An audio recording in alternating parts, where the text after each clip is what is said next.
Hello everyone, welcome to study tube. इस video में हम लोग बायोलॉजिकल क्लासिफिकेशन का आखिरी पार्ट 5 देखने वाले हैं और इस पार्ट 5 के साथ हम लोग इसमें टोटल 230 सवालों को कवर कर लेंगे। इस चैप्टर में जीवों का वर्गीकरण चैप्टर में हम लोग टोटल 230 सवाल देखेंगे। मैंने आपसे कहा था कि मैं इसमें 200 सवाल करवाऊंगा, फिर बाद में मैंने कहा 220 करवाऊंगा। अब मैं कह रहा हूँ इसमें 230 करवाऊंगा और 230 सवालों के साथ हमारा ये चैप्टर समाप्त हो जाएगा। ये जो हमारा चैप्टर है ये एनसीईआरटी सीरीज का 27वां चैप्टर है, बायो का ये 11वां चैप्टर है और आज के इस चैप्टर में हम लोग कवक जगत से 60 सवालों को देखेंगे। हम लोगों ने पार्ट 4 तक 170 तक ऑलरेडी कवर कर लिया हुआ है। आज हम लोग इसमें 60 एमसीक्यूज और ऐड करेंगे और हमारा 230 एमसीक्यूज टोटल हो जाएगा। ये जो चैप्टर है हमारा बायोलॉजिकल क्लासिफिकेशन या फिर एनसीईआरटी सीरीज के अंदर मैंने जितने भी चैप्टर्स करवाए हैं हर उस एग्जामिनेशन के लिए इंपॉर्टेंट है जिसमें भी जनरल साइंस पूछे जाते हैं। तो अगर आप किसी ऐसे एग्जामिनेशन की तैयारी कर रहे हैं जिसमें सामान्य विज्ञान से सवाल पूछे जाएंगे तो ये वीडियो और इस एनसीईआरटी सीरीज के अंदर हर एक वीडियो आपके लिए इंपॉर्टेंट है। तो इस चैप्टर का पार्ट 1, 2, 3, 4 या फिर एनसीईआरटी सीरीज के अंदर मैंने जितने भी चैप्टर्स करवाए हैं उन सभी को देखने के लिए हमारे चैनल के प्लेलिस्ट में जाओ। आप एनसीईआरटी नाम से एक प्लेलिस्ट मिलेगा, सारे ही चैप्टर्स आपको इस सीरीज के इस प्लेलिस्ट के अंदर मिल जाएगा। ये एनसीईआरटी सीरीज का 27वां चैप्टर है। 25वां चैप्टर तक मैंने 2400 से ज़्यादा सवाल करवाए हैं एनसीईआरटी सीरीज में। तो ये सारे ही 24 सवाल आपको पीडीएफ के रूप में मिल जाएगा हमारे इस ई बुक्स स्टोर पे, आप बाई कर सकते हो। 2018 और 19 में रेलवे ने जो भी एग्जामिनेशंस लिए हैं उन सभी में सामान्य विज्ञान के 5000 से ज़्यादा सवाल पूछे गए हैं। तो ये सारे ही सवाल आपको पीडीएफ के रूप में मिल जाएगा हमारे इस ई बुक्स स्टोर पे। 2019 में एसएससी ने जितने एग्जाम लिए हैं उसमें जो जनरल साइंस के और जनरल नॉलेज के जो सवाल पूछे हैं वह सारे ही एमसीक्यूज आपको पीडीएफ के रूप में मिल जाएगा हमारे इस ई बुक्स स्टोर पे। आपको अपने ब्राउजर में इसे सर्च मारना है या फिर वीडियो के डिस्क्रिप्शन बॉक्स को आप चेक करो, आपको लिंक मिलेगा, वहाँ पे क्लिक करके आपको जो पीडीएफ चाहिए आप बाई कर सकते हो। हमारा यूनिट चल रहा है diversity in the living world. हम लोगों ने इसमें द लिविंग वर्ल्ड चैप्टर को ऑलरेडी कंप्लीट कर लिया हुआ है। बायोलॉजिकल क्लासिफिकेशन ये हमारा आज समाप्त हो जाएगा। बायोलॉजिकल क्लासिफिकेशन में हम लोग आखिरी पार्ट 5 देख रहे हैं। पार्ट 1 में हम लोगों ने किस वैज्ञानिक ने कौन सा वर्गीकरण दिया था उस पर आधारित सवालों को देखा। पार्ट 2 में हम लोगों ने किंगडम मोनेडा के अंदर आर्केबैक्टीरिया, साइनोबैक्टीरिया, माइकोप्लाज्मा के ऊपर सवालों को देखा। पार्ट 3 में हम लोग किंगडम मोनेडा के अंदर बैक्टीरिया के ऊपर सवालों को देखा। पार्ट 4 में हम लोगों ने किंगडम प्रोटिस्टा के ऊपर सवालों को देखा और आज हमारा पार्ट 5 है जिसमें हम लोग किंगडम फंजाई के ऊपर सवालों को देखेंगे। पार्ट 4 तक हम लोगों ने 170 तक ऑलरेडी कवर कर लिया हुआ है और आज इस वीडियो का पहला सवाल है क्वेश्चन नंबर 171 से। कवक जगत किसने दिया? जो किंगडम है फंजाई ये किसने दिया? 5 जगत वर्गीकरण में सबसे आखिरी में जो जगत आया वो था कवक और 5 जगत वर्गीकरण दिया था आर.एच. वुट्टिकर ने। तो आर.एच. वुट्टिकर है जिन्होंने किंगडम फंजाई दिया। शब्द कवक किसने दिया? जो टर्म है फंगस, ये फंगस टर्म किसने दिया? ये दिया वैज्ञानिक गैस्पर्ड बोहिन ने। तो ए हमारा राइट आंसर। जो टर्म है फंगस इसका मतलब क्या होता है? शब्द फंगस का अर्थ क्या है? शब्द फंगस का अर्थ होता है मशरूम। शब्द फंगस का मतलब होता है मशरूम, लेकिन आप इस बात को अच्छे से ध्यान रखना कि सारे ही कवक को हम मशरूम नहीं बोलते हैं। भले ही शब्द फंगस का मतलब मशरूम होता है लेकिन हम सारे ही फंजाई को मशरूम नहीं बोलेंगे। मशरूम ये अलग एक कैटेगरी है किंगडम फंजाई के अंदर। कवक के अध्ययन को क्या कहते हैं? Study related to fungi is known as mycology. तो माइकोलॉजी बोल दो या फिर माइसीटोलॉजी बोल दो, माइसीटोलॉजी भी कहा जाता है। तो कवक के अध्ययन को माइकोलॉजी या फिर माइसीटोलॉजी कहा जाता है। माइकोलॉजी का जनक किसे कहा जाता है? फादर ऑफ माइकोलॉजी किसे कहा जाता है? देखो, शब्द फंगस दिया था गैस्पर्ड बोहिन ने। फादर ऑफ माइकोलॉजी कहे जाते हैं माइकेली। तो बी हमारा right answer. Father of mycology तो माइकेली।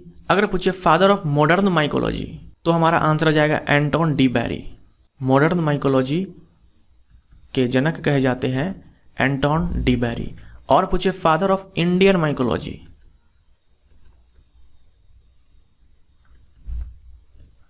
इंडियन माइकोलॉजी के लिए आंसर बटलर। तो शब्द दिया कवक बोहिन ने, father of mycology Micheli, father of modern mycology De Bary और father of Indian mycology Butler. कवक की कोशिका भित्ति किससे बनी होती है? कवक की कोशिका भित्ति में सेलुलोज प्लस काइटिन दोनों होते हैं, लेकिन आपको आंसर काइटिन टिक करना है। कवक की कोशिका भित्ति काइटिन से बनी होती है, आप ये ध्यान में रखो। किंगडम मोनेडा में हम लोगों ने जाना कि इसमें जो ऑर्गेनिजम्स हैं यानी कि जो बैक्टीरिया है इसके अंदर वो यूनिसेलुलर है प्लस प्रोकैरियोटिक है।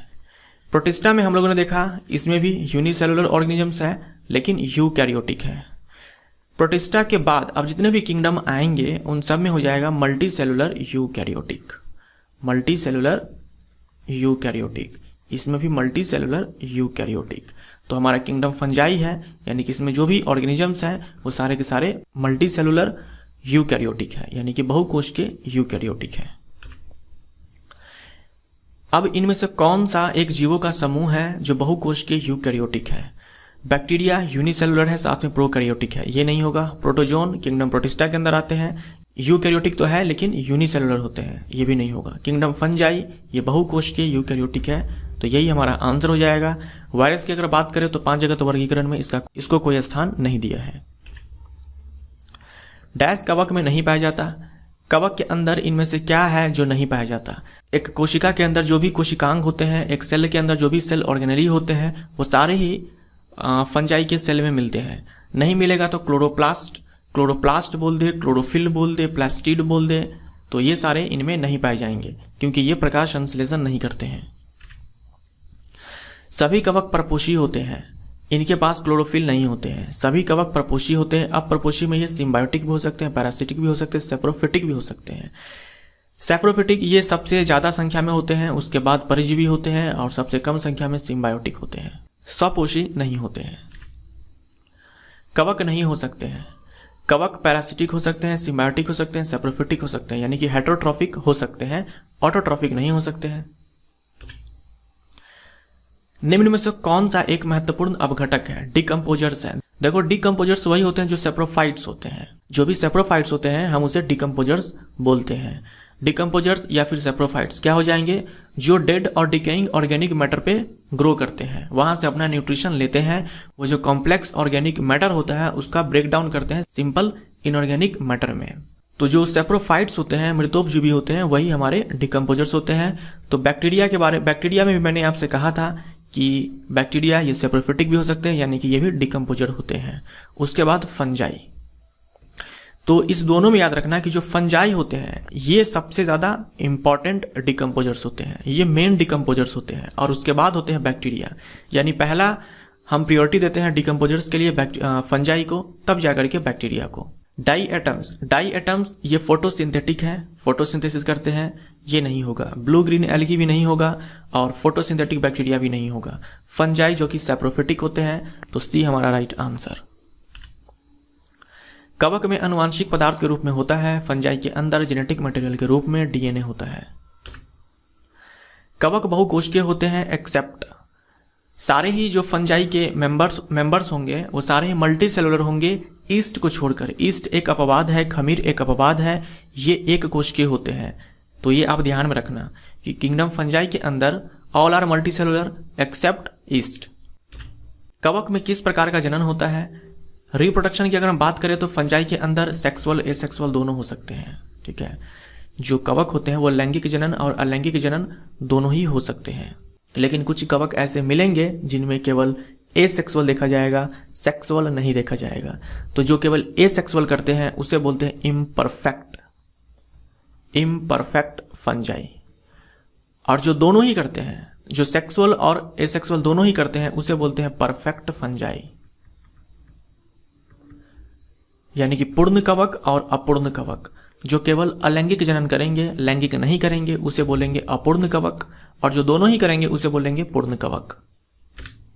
अब इनमें से कौन एक बीमारी है जो कवक द्वारा नहीं होती है? रेड रस्ट ऑफ व्हीट ये फंगल डिजीज है, red rot of sugarcane ये फंगल डिजीज है, व्हाइट रस्ट ऑफ मस्टर्ड ये फंगल डिजीज है, फायर ब्लाइट ऑफ एप्पल ये बैक्टीरियल डिजीज है। तो डी हमारा राइट आंसर। प्लांट्स के अंदर बहुत सारे हैं जो फंगल डिजीजेज हैं, तो ये सारे ही डिजीज आपको अच्छे से ध्यान में रखने होंगे। ये सारे ही बीमारियों के नाम आपको अच्छे से ध्यान में रखने होंगे क्योंकि यहाँ से सवाल पूछे जाते हैं। Red rot of sugarcane, आप देख लो इस तरह के रेडनेस आ जाती है गन्ने में, तो red rot of sugarcane ये फंगल डिजीज है।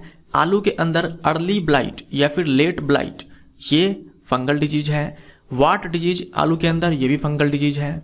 उसके बाद गेहूं के अंदर देखो ब्लैक रस्ट बोल दे, ब्राउन रस्ट बोल दे, येलो रस्ट बोल दे, रेड रस्ट बोल दे, ये सारे ही फंगल डिजीज हैं। और ये डिजीजेज यानी कि ये जो रस्ट बीमारी है ये कवक पक्सीनिया के कारण होती है। जो रस्ट बीमारी है ये पक्सीनिया के कारण होती है। और गेहूं के अंदर जो स्मट बीमारी है ये आस्टिलेगो के कारण होती है, आस्टिलेगो कवक के कारण। ये नाम भी इंपॉर्टेंट है आपके लिए। तो लूज स्मट ऑफ व्हीट ये आस्टिलेगो के कारण। मूंगफली के अंदर, ग्राउंड नट के अंदर टिका डिजीज ये भी फंगल डिजीज है। उसके बाद एक और इंपॉर्टेंट, राई और बाजरा के जो क्रॉप्स होते हैं उनमें एर्गोट डिजीज ये भी फंगल डिजीज है। और ये होते हैं कवक क्लेविसेप्स के कारण। कवक क्लेविसेप्स ये राई और बाजरा में एर्गोट डिजीज को जन्म देते हैं। और जो क्लेविसेप्स होते हैं ये LSD प्रोड्यूस करते हैं। LSD एक नशीला पदार्थ होता है।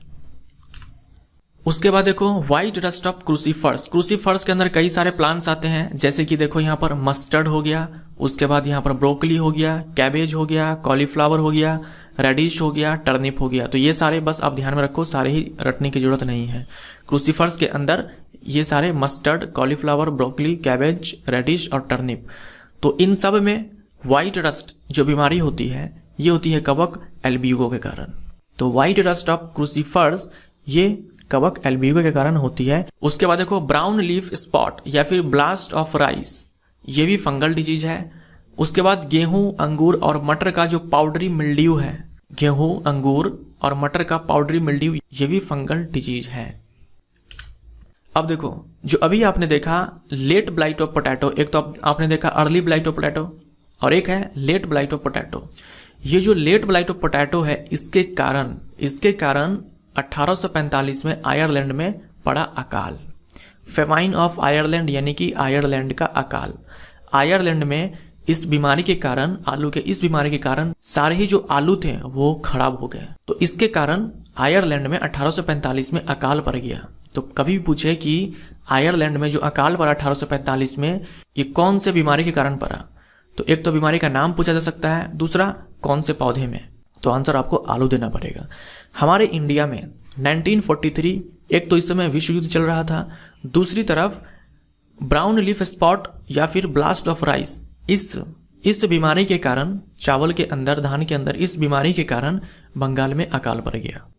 इनमें से कौन सी बीमारी है जो 1943 में बंगाल में पड़े अकाल से संबंधित है? ये हो जाएगा brown leaf spot of rice.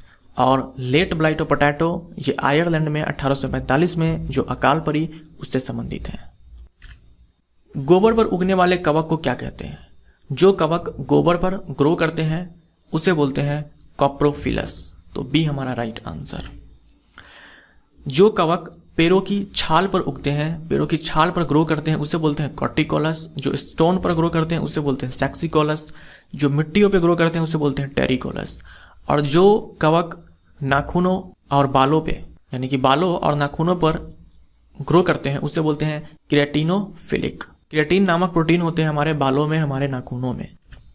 लकड़ियों पर बोलते जो ग्रो करते हैं उसे क्या कहते हैं? इसे बोलेंगे लिग्नोकोलस। और जो गोबर पर ग्रो करते हैं उसे बोलते हैं कॉप्रोफिलस। सभी कवक डैश कहे जा सकते हैं। All fungi can be called as heterotrophs. तो ए हमारा राइट आंसर। जब हम परपोषी बोलेंगे तो इसमें सहजीवी, मृतोपजीवी और परजीवी सारे के सारे आ जाएंगे। लेकिन इसमें अगर हम ये बोलेंगे कि सेप्रोफिटिक होते हैं तो इसका मतलब ये होगा कि केवल सेप्रोफिटिक होते हैं। इसीलिए हमारा आंसर यहां पर ए होगा। कवक में भोजन डैश के रूप में संचित होता है। अगर हम बात करें प्लांट्स में, प्लांट्स के अंदर जो फूड रिजर्व होता है वो स्टार्च के फॉर्म में होता है। लेकिन अगर हम बात करें एनिमल की यानी कि जंतुओं की बात करें या फिर फंजाई की बात करें, इसमें जो भोजन संचित होगा या फिर बोल दो जो रिजर्व फूड होता है वो ग्लाइकोजन के रूप में होता है। तो ये दोनों इंपॉर्टेंट है। प्लांट्स के अंदर स्टार्च के फॉर्म में रिजर्व फूड, एनिमल बोल दे या फिर फंजाई बोल दे, ये हो जाएंगे ग्लाइकोजन। ग्लाइकोजन को एनिमल स्टार्च भी कहा जाता है, ये भी ध्यान में रखो आप। डी हमारा राइट आंसर हो जाएगा। ग्लाइकोजन को एनिमल स्टार्च भी कहा जाता है। सहजीवी और परजीवी के रूप में पोषण प्राप्त करते हैं। देखो जो बैक्टीरिया होते हैं, बैक्टीरिया ये पैरासिटिक भी हो सकते हैं, सैप्रोफिटिक भी हो सकते हैं, तो ये सही है। विषाणु की अगर बात करें तो ये ऑब्लिगेट पैरासाइट है, अविकल्पी परजीवी है।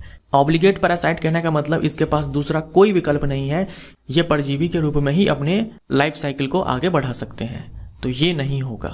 फंजाई हम लोगों ने जाना, पैरासिटिक, सिम्बायोटिक, सैप्रोफिटिक कुछ भी हो सकते हैं, तो ये भी सही है। साइनोबैक्टीरिया ये होते हैं स्वपोषी, तो ये नहीं होगा। तो आप यहाँ पर टाइपिंग मिस्टेक है, हमारा जो यहाँ पर आंसर हो जाएगा वो ए और सी दोनों ही हो जाएंगे। यहाँ पर एक ई विकल्प बना दो जिसमें ए एंड सी बोथ दोनों ही आंसर हो जाएंगे, ए और सी। निम्न में से कौन मनुष्यों में एक कवक जनित रोग नहीं है?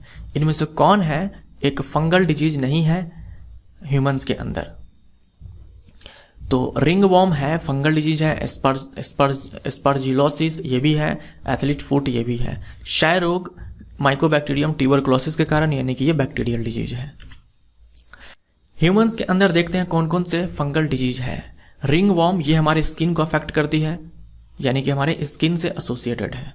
एथलीट्स फुट हिंदी में इसे हम एथलीट्स फुट ही बोलेंगे, तो एथलीट्स फुट ये हमारे फुट को अफेक्ट करती है ये बीमारी, जिसे हम लोग आम भाषा में बोलते हैं कि पानी लग गया। जो पैरों की जो उंगलियां होती हैं उसके बीच में ये फंगल डिजीज हो जाते हैं, और हम आम भाषा में बोलते हैं कि पैरों में पानी लग गया। और काफ़ी ज़्यादा इचिंग होता है, जैसे कि रिंग वॉर्म में इचिंग होता है, वैसे ही इस एथलीट्स फुट में इचिंग होता है। तो ये हो जाएगा हमारे फुट से संबंधित, पैरों से संबंधित।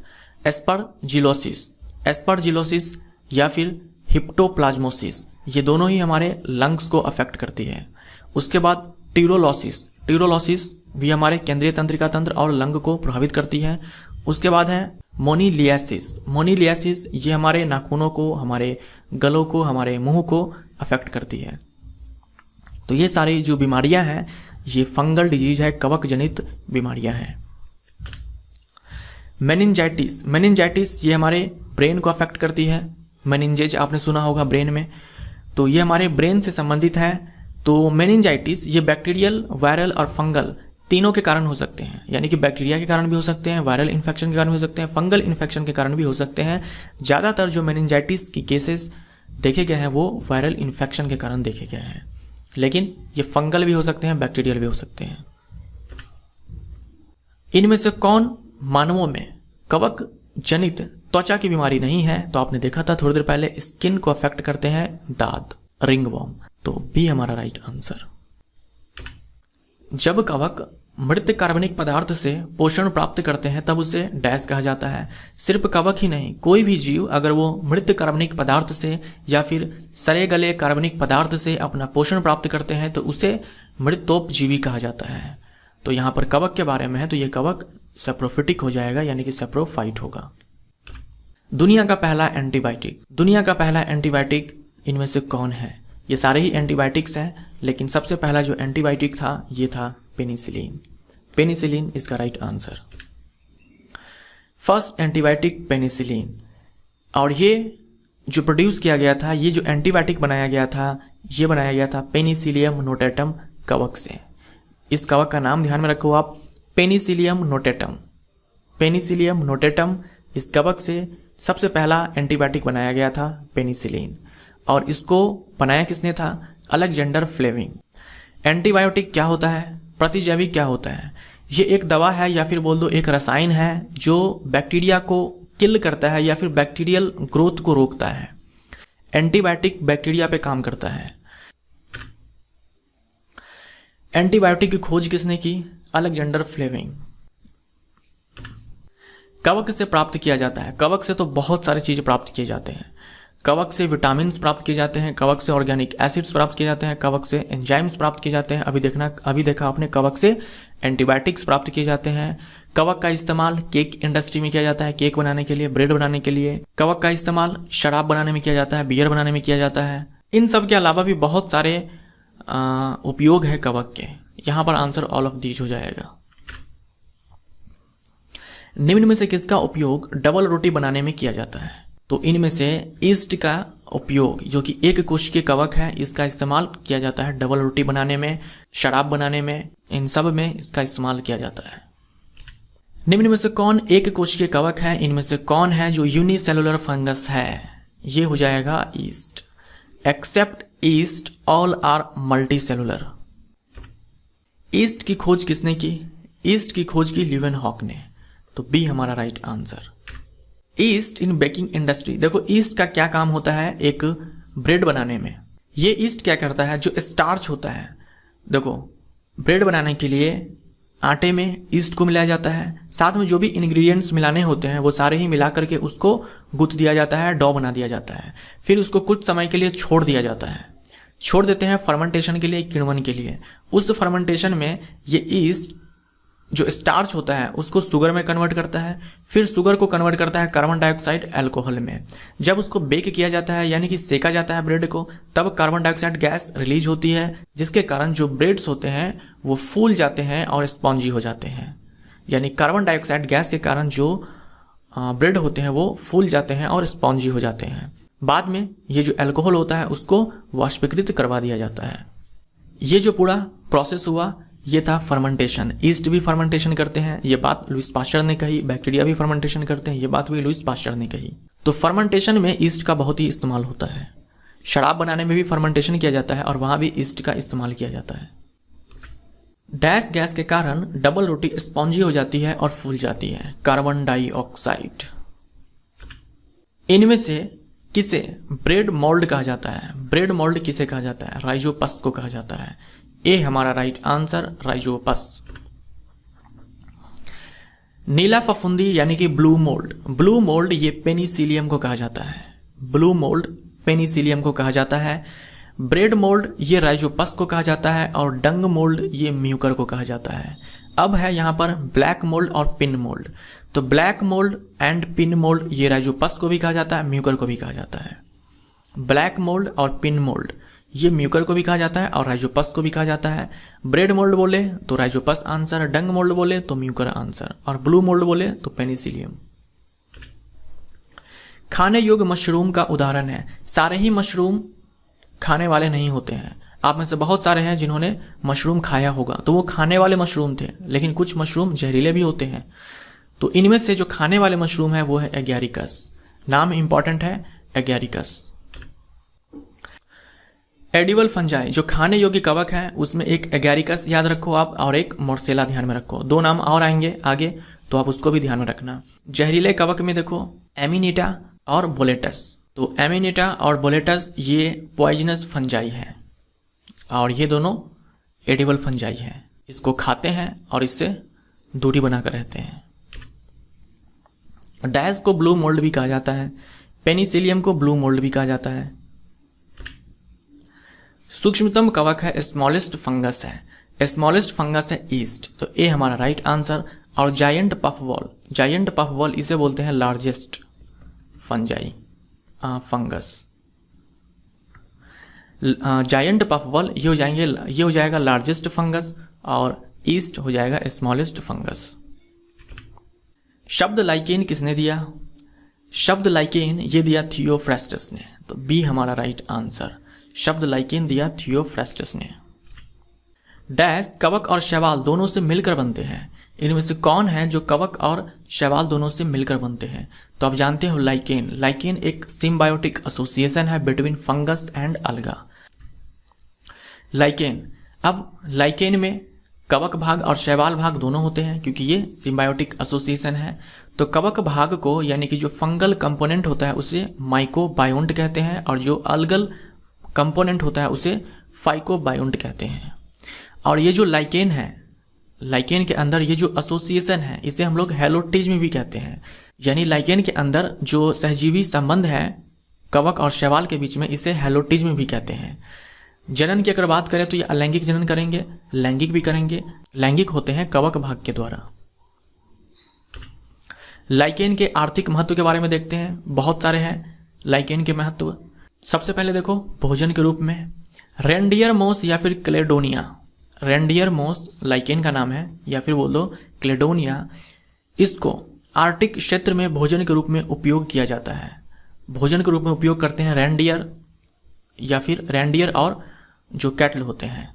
आइसलैंड मोस का उपयोग किया जाता है केक बनाने में आइसलैंड में। एंडोकार्पन जापान में इसका इस्तेमाल सब्जी के रूप में करते हैं और परमेलिया दक्षिण भारत में इसका इस्तेमाल करी बनाने में करते हैं। औषधि बनाने में लाइकेन का इस्तेमाल होता है। डाई प्राप्त करने में, रंग को प्राप्त करने में, लिटमस पेपर प्राप्त करने में। आपने कई बार सवालों को पढ़ा होगा लिटमस पेपर कहाँ से प्राप्त किया जाता है, आंसर आप टिक करते होंगे लाइकेन।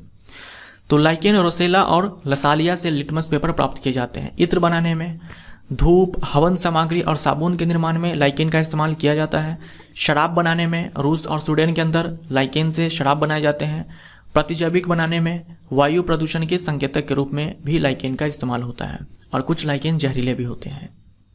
यहाँ देखो असनिया लिखा हुआ है, तो असनिया ये वंश होता है, ये अलग अलग जातियाँ होती हैं जो प्रतिजैविक बनाने में काम आते हैं और वायु प्रदूषण के संकेतक के रूप में काम आते हैं। लाइकेन में कवक और शैवाल के सहजीवी संबंध को डैश कहते हैं। लाइकेन में जो कवक और शैवाल के सहजीवी संबंध है उसे हैलोटिज्म भी कहते हैं। लाइकेन भी एक एसोसिएशन है और हैलोटिज्म भी हम इस संबंध को कहते हैं। लाइकेन के संबंध में गलत कथन को चुनना है, इनमें से कौन गलत है। लाइकेन, इसे मृदा निर्माता भी कहा जाता है, सॉइल बिल्डर भी कहा जाता है, ये भी सही है कि ये सॉइल का फॉर्मेशन करते हैं। यह प्रदूषण यहाँ पर लिख दो, यह प्रदूषण के संकेतक होते हैं, पॉल्यूशन के इंडिकेटर होते हैं। देखो जो लाइकेन होते हैं ये उन वातावरण में ग्रो नहीं करते हैं जहाँ पर सल्फर डाइऑक्साइड की मात्रा अधिक होती है। जिन वातावरण में सल्फर डाइऑक्साइड की मात्रा अधिक होती है वहाँ पर ये वृद्धि नहीं करते हैं, वहाँ पर ये ग्रो नहीं करते हैं। और सल्फर डाइऑक्साइड आप जानते हो एक महत्वपूर्ण प्रदूषक है। जिन वातावरण में सल्फर डाइऑक्साइड की मात्रा अधिक होती है हम बोलते हैं कि वो वातावरण प्रदूषित है। तो जहाँ भी लाइकेन ग्रो कर रहा है इसका मतलब वहाँ पर सल्फर डाइऑक्साइड की मात्रा कम है, और जहाँ पर नहीं ग्रो कर रहा है मतलब वहाँ पर सल्फर डाइऑक्साइड की मात्रा अधिक है। तो इस प्रकार से ये पॉल्यूशन इंडिकेटर के रूप में इस्तेमाल किए जाते हैं। औषधि बनाने में इसका उपयोग किया ही जाता है। तो इनमें से कोई नहीं है जो कि गलत है, सारे के सारे सही है। कवक जो पेड़ की छाल पर वृद्धि करते हैं और यहाँ पर लाइकेन लिखा हुआ है, तो ये दोनों के लिए सही है। यहाँ पर टाइपिंग मिस्टेक है, आप या तो यहाँ पर फंजाई लिख दो या फिर यहाँ पर कवक लाइकेन लिख दो, तो ये दोनों के लिए सही है। कवक के लिए भी सही है और लाइकेन के लिए भी सही है। तो जो लाइकेन या फिर जो कवक पेड़ की छाल पर वृद्धि करते हैं उसे कहा जाता है कॉर्टिकोलस। तो सी हमारा राइट आंसर, कॉर्टिकोलस। और जो मिट्टियों पर ग्रो करते हैं टेरिकोलस, जो पत्थरों पर ग्रो करते हैं सेक्सिकोलस, और जो लकड़ियों पर ग्रो करते हैं उसे लिग्नोकोलस। इनमें से कौन सा एक कवक जनित रोग है, कौन सा एक फंगल डिजीज है? तो स्किन डिजीज यानी कि रिंगवॉर्म। एफ्लाटॉक्सिन का उत्पादन करता है। एफ्लाटॉक्सिन ये जहरीला पदार्थ है, पॉइजनस सबस्टांस है जिसका उत्पादन फंजाई करता है। प्लाज्मोगैमी संलयन है। Plasmogamy is the fusion of, जो फंजाई है वो सेक्सुअल रिप्रोडक्शन भी करते हैं, कुछ नहीं करते हैं, जिसे हम इम्परफेक्ट फंजाई बोलते हैं। तो सेक्सुअल के अंदर 3 फेजेज होते हैं, ठीक है, 3 फेजेज होते हैं। सबसे पहला होता है प्लाज्मोगैमी। प्लाज्मोगैमी का मतलब होता है फ्यूजन ऑफ प्रोटोप्लाज्म, यानी कि 2 कोशिका द्रव्य आपस में फ्यूज कर गया, उसी को बोला जाता है प्लाज्मोगैमी। मान लो कि ये 2 सेल थे, सेक्स सेल थे, ये न्यूक्लियस है, ये जो बीच में आपको मैं दिखा रहा हूँ ये न्यूक्लियस है, और ये हो गया प्रोटोप्लाज्म यानी कि कोशिका द्रव्य, साइटोप्लाज्म भी बोल सकते हो। तो सबसे पहले क्या होगा, ये दोनों आपस में फ्यूज करेंगे।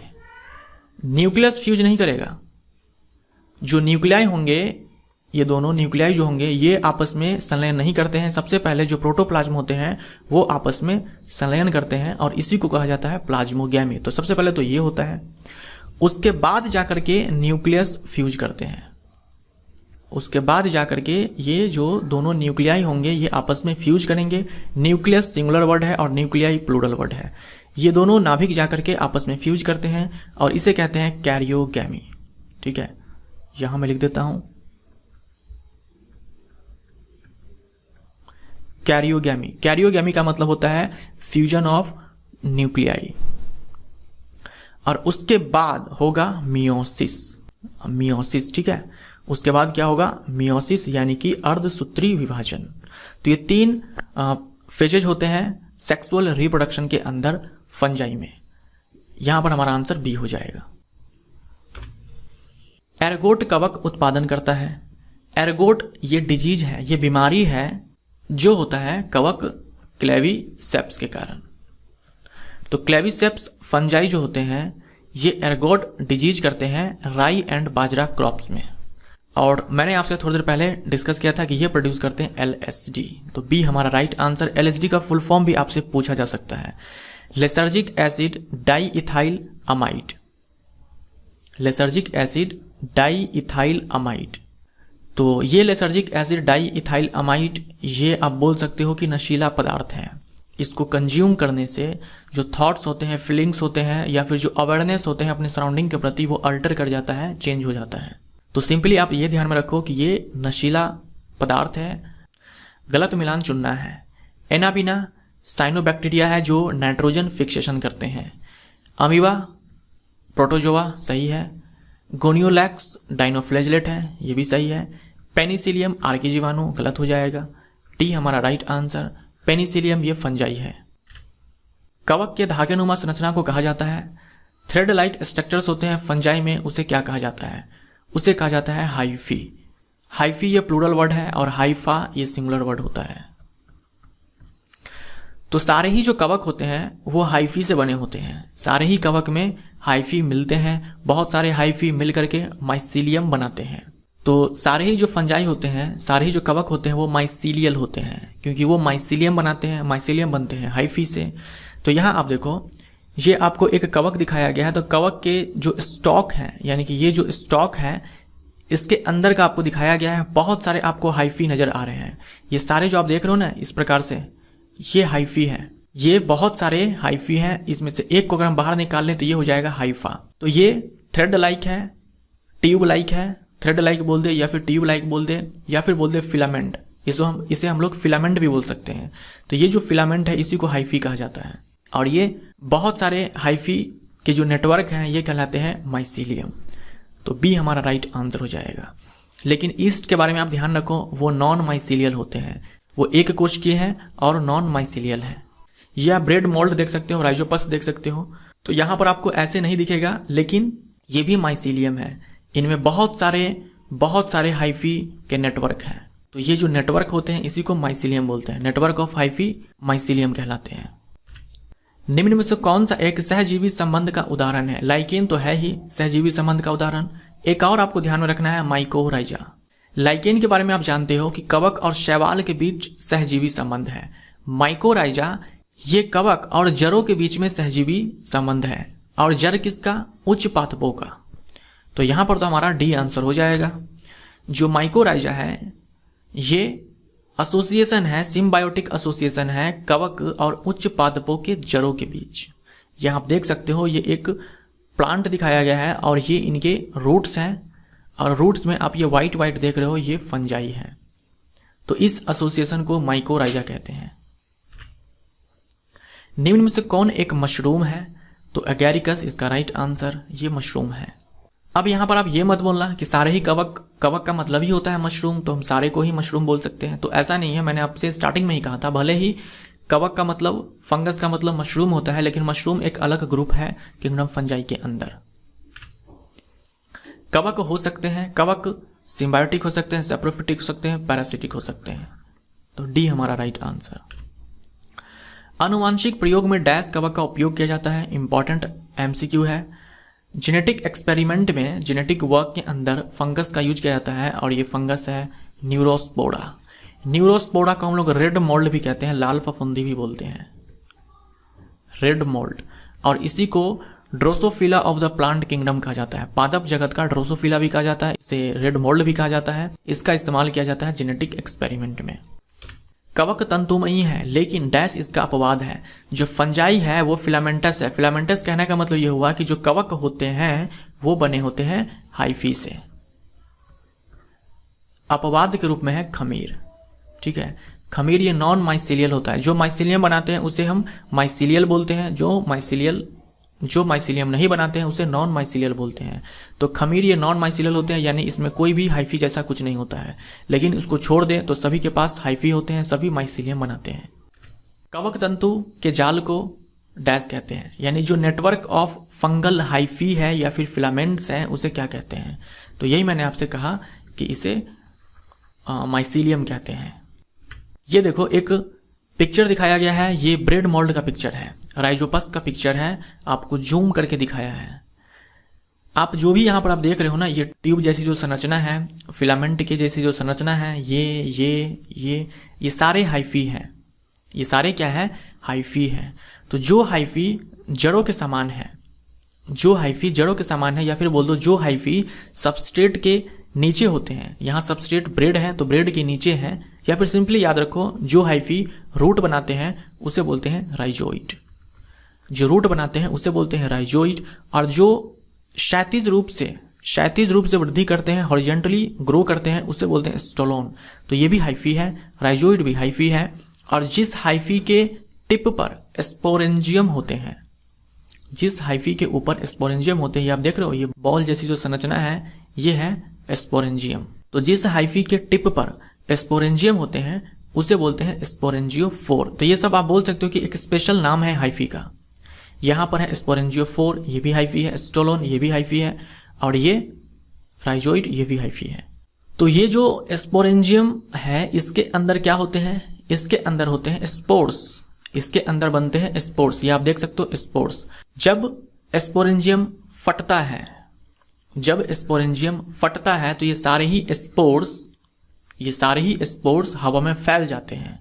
हवा में फैलने के बाद ये जिस स्थान पर गिरते हैं, अगर वहां पर इसके लिए कंडीशन फेवरेबल रहा, इसके लिए वातावरण अनुकूल रहा, तो वहां पर नए फंजाई ग्रो करना स्टार्ट कर देते हैं। यानी कि जो स्पोर्स हैं आप इसको सीड्स की तरह ले सकते हो, जहां से नया कवक बनने वाले हैं, नए नए कवक बनने वाले हैं। तो स्पोर्स बनते हैं स्पोरेंजियम में, ये आपको ध्यान में रखना है। प्लेक्टन काइमा है, इनमें से क्या प्लेक्टन काइमा है? तो प्लेक्टन काइमा ये फंगल टिश्यू का कहा जाता है। जो फंगल टिश्यू होते हैं, कवक उतक होते हैं, उसे कहा जाता है प्लेक्टन काइमा। लेकिन आप ध्यान में रखना, जो कवक होते हैं वो टिश्यू नहीं बनाते हैं, कवक उतक नहीं बनाते हैं। लेकिन यहां पर मैंने कहा कवक उतक, तो इसका मतलब यहां पर यह होता है कि जो नेटवर्क ऑफ हाइफी होते हैं, मैंने अभी आपसे कहा सारे ही कवक में हाइफी मिलेंगे, तो कभी कभी जो नेटवर्क ऑफ हाइफी होते हैं वो अपने आप को इस प्रकार से अरेंज करते हैं जैसे कि वो एक टिश्यू हो, यानी टिश्यू जैसा दिखता है वो नेटवर्क ऑफ हाइफी, तो उसे कहा जाता है फंगल टिश्यू। तो टिश्यू होता नहीं है, बस उसी अरेंजमेंट के कारण हम लोग फंगल टिश्यू कहते हैं। तो फंगल टिश्यू को हम लोग प्लेक्टन काइमा कहते हैं। निम्न में से कौन लिग्निन का अपघटन कर सकता है? लिग्निन का अपघटन कर सकता है फंजाई। लिग्निन जब सेल वॉल में, प्लांट के सेल वॉल में पाए जाते हैं, तब वो सेल वॉल कठोर हो जाता है। तो इस लिग्निन को भी डिकम्पोज करने की क्षमता रखता है फंजाई। इसीलिए कहा जाता है जो फंजाई होते हैं वो मेन डिकम्पोजर होते हैं। बैक्टीरिया से भी ज़्यादा महत्वपूर्ण डिकम्पोजर है, अपघटक है फंजाई। कवक को छोड़ दो तो कोई भी ऐसा डिकम्पोजर नहीं है जो लिग्निन को डिकम्पोज कर सके। प्रतिकूल स्थिति में अलैंगिक जनन के लिए कवक डैश का निर्माण करते हैं। प्रतिकूल स्थिति में अलैंगिक जनन के लिए कवक क्लेमाइडोस्पोर का निर्माण करते हैं। तो सी हमारा राइट आंसर। और प्रतिकूल स्थिति में जनन के लिए बैक्टीरिया एंडोस्पोर का निर्माण करते हैं। तो ध्यान में रखना है कि एंडोस्पोर का निर्माण बैक्टीरिया करते हैं, क्लेमाइडोस्पोर का निर्माण फंजाई करते हैं। अमीबा बहुविखंडन द्वारा प्रजनन करते हैं। जब आपसे सवाल पूछा जाए अमीबा में किस प्रकार का प्रजनन होता है, तो आंसर अलैंगिक होगा और द्विविखंडन होगा। लेकिन अमीबा बहुविखंडन भी करते हैं, लेकिन ये करते हैं एडवर्स कंडीशन में, प्रतिकूल स्थिति में। प्रतिकूल स्थिति में अमीबा में देखा जाता है बहुविखंडन। अदरवाइज आपसे सिर्फ इतना पूछे कि अमीबा में किस प्रकार का जनन होता है, विकल्प में आपको द्विविखंडन बहुविखंडन सब मिलेगा, तब आंसर आप द्विविखंडन टिक मारोगे। जब तक आपसे ना कहा जाए कि प्रतिकूल स्थिति में किस प्रकार का प्रजनन होता है, आप बहुविखंडन टिक नहीं करोगे। कवक के जनन अंग को क्या कहते हैं? सेक्स ऑर्गन फंगस के क्या कहे जाते हैं? ये कहे जाते हैं गैमेटेंजिया। तो बी हमारा राइट आंसर। कवक के जो सेक्स ऑर्गन होते हैं, जनन अंग होते हैं, उसे गैमेटेंजिया कहा जाता है। अगर मेल गैमेटेंजिया है तो एंथेरिडिया कहेंगे, अगर फीमेल गैमेटेंजिया है तो oogonia कहेंगे। अगर कवक एस्कोमाइसिटीज का मेंबर है, एस्कोमाइसिटीज ये क्लास है कवक जगत के अंदर, हम लोग लास्ट स्लाइड में देखेंगे। एस्कोमाइसिटीज के अंदर अगर वो कवक आ रहा है तब जो फीमेल गैमेटेंजिया होंगे उसे कहा जाएगा एस्कोगोनिया। ठीक है, तो एस्कोगोनिया हम टर्म तब यूज करेंगे जब वो कवक बिलोंग करता हो एस्कोमाइसिटीज क्लास से। एस्परजिलस में नर जनन अंग होते हैं, तो नर जनन अंग यानी कि जो मेल गैमेटेंजिया होते हैं कवक के अंदर उसे हम लोग एंथेरिडियम कहते हैं। एंथेरिडियम ये सिंगुलर वर्ड है, एंथेरिडिया प्लूरल वर्ड है। और ये जो एस्परजिलस है, एस्परजिलस ये एस्कोमाइसिटीज के मेंबर है। जो मैंने अभी आपसे कहा कि जो फीमेल गैमेटेंजिया है उसे oogonia कहा जाता है। ठीक है, oogonia बोल दो, oogonia सिंगुलर वर्ड है। जो फीमेल गैमेटेंजिया है उसे oogonia कहा जाता है। लेकिन अगर कवक एस्कोमाइसिटीज का मेंबर है, जैसे कि यहाँ पर एस्परजिलस है, उस कंडीशन में हम लोग एस्कोगोनियम कहेंगे। तो यहाँ पर अगर ये मान लो कि मादा जनन अंग पूछता तो हम आंसर एस्कोगोनियम टिक करते हैं। निम्न में से कौन सरसों पर परजीवी कवक है? इनमें से कौन सरसों पर परजीवी कवक है? कौन पैरासिटिक फंजाई है ऑन मस्टर्ड? ये मस्टर्ड लीफ है जिस पर आप व्हाइट स्पॉट देख रहे हो। तो थोड़ी देर पहले हम लोगों ने देखा था कि जो व्हाइट रस्ट ऑफ क्रूसीफर्स है ये फंजाई अल्बिगो के कारण होता है। पक्सिनिया के कारण रस्ट डिजीज होता है। ठीक है, पक्सिनिया के कारण रस्ट डिजीज होता है और अस्टिलेगो ये स्मट डिजीज करता है। और अल्बिगो व्हाइट रस्ट ऑन मस्टर्ड, या फिर बोल दो व्हाइट स्पॉट ऑन मस्टर्ड, या फिर बोल दो व्हाइट रस्ट ऑन क्रूसीफर्स। निम्न में से किसे पादप जगत का ड्रोसोफिला कहा जाता है? ये मैंने आपसे कहा थोड़ी देर पहले, न्यूरोस्पोरा को। न्यूरोस्पोरा इसे रेड मोल्ड भी कहा जाता है। निम्न में से किसे अपूर्ण कवक कहते हैं?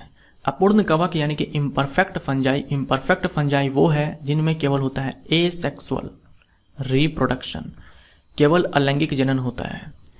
तो यहां हमारा आंसर हो जाएगा ड्यूटेरोमाइसिटीज। ये क्लासेस हैं किंगडम फंजाई के अंदर। 4 क्लासेस हैं, फाइकोमाइसिटीज, एस्कोमाइसिटीज, बेसिडोमाइसिटीज, ड्यूटेरोमाइसिटीज। इन सब को हिंदी में हम यही बोलेंगे, एस्कोमाइसिटीज ही बोलेंगे हिंदी में। तो ये 4 क्लासेस हैं। अब देखो फाइकोमाइसिटीज के अंदर कौन कौन से उदाहरण हैं?